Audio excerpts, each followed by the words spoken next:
Hi, my name is Angela Tuttle Prince, and welcome to my channel From Idea to Implementation, where we talk about all things research, policy, and practice in special education. In today's video, we're going to discuss why restraint and seclusion persist and how schools can move beyond them. Now, restraint and seclusion don't happen in isolation. It's rarely the result of one student, one teacher, one bad decision. Instead, we have an entire body of research that shows they are systems outcomes that are shaped by policies, staffing, training, school culture, and available supports. In 2024, I co-authored an article with Sahan Wu in the American Association for School Administrators Journal of Scholarship and Practice. And we examined restraint and seclusion through a systems lens, asking a simple yet powerful question.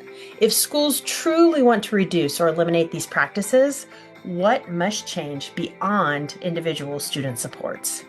First, the evidence is clear.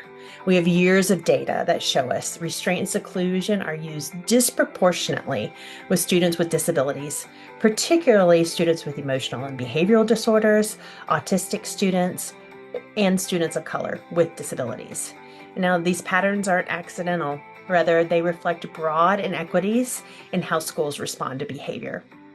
Second, schools often rely on restraint and seclusion when preventative systems are weak. This includes limited access to mental health supports, inconsistent behavior frameworks, insufficient staff training, and environments that escalate stress rather than reduce it.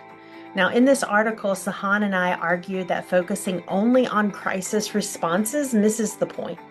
If restraint and seclusion are the last step, then real change has to happen long before a crisis occurs. So what does a systems approach look like? Well, it starts with leadership commitment, including clear expectations that restraint and seclusion are not routine tools, but practices of absolute last resort. It also includes school-wide prevention, such as positive behavior frameworks, trauma-responsive practices, and predictable routines that can help students feel safe and regulated. Now, it also requires an investment in people, and that includes ongoing staff training, access to behavioral and mental health expertise, time for collaboration, and not just compliance checklists and paperwork. It also means designing physical spaces and schedules that support regulation rather than relying on isolation or force when students are already overwhelmed.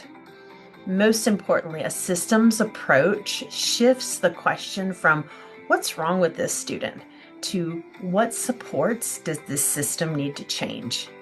Now, when schools align policy, practice, training, and resources around prevention and dignity, restraint and seclusion become much less necessary and increasingly unacceptable.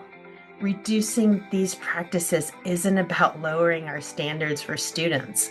It's about building schools that respond to behavior with skill, compassion, and a sense of responsibility for every student. So tell me, are you in a school or district that's actively worked to reduce the number of restraints used? Has your district banned seclusion? If so, how have these changes impacted students with disabilities and their typically developing peers?